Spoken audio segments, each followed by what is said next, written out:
ஆடி மாதத்துலேருந்து காய்க்கக்கூடிய மிளகாய் செடி.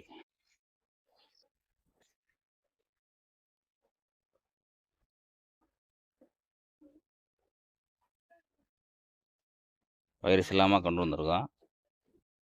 ஆடி மாதம் நட்டது.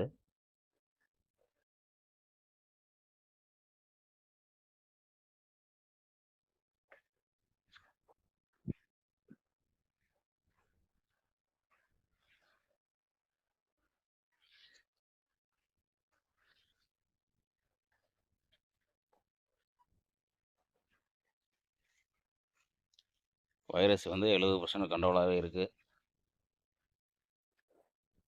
மிளகாய் செடியை பொறுத்த வரைக்கும் வாரம் ஒரு முறை கரெக்டாக மருந்து வச்சிருந்தேன்.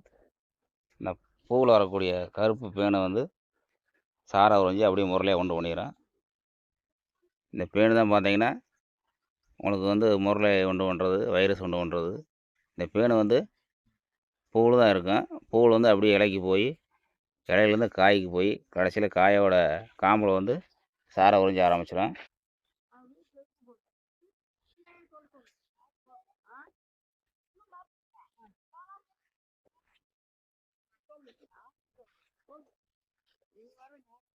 இந்த பூவில் இருக்கக்கூடிய பேனு தான் இலைக்கு போனதுக்கப்புறம் இலையில சாரை வஞ்சிட்டு காம்புக்கு வந்துடும்.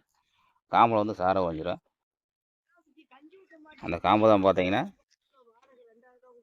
இந்த மாதிரி லைட்டாக மரக்காம்பு மாதிரி வரும். மார்க்கெட்டில் வந்து மரக்காம்பா இருக்குன்னு சொல்லுவாங்க. இது வந்து நோய் கிடையாது. அந்த பேனை வந்து சாரை உறிஞ்சினாலும் வரக்கூடிய இதில் வந்து லைட்டாக இருக்குது. பெரும்பாலும் இல்லை, வீடியோவில் காமிக்காண்டி தேடி பிடிச்சி காமிக்க வேண்டியாக இருக்குது. காயை பறிச்சிட்ருக்குறாங்க.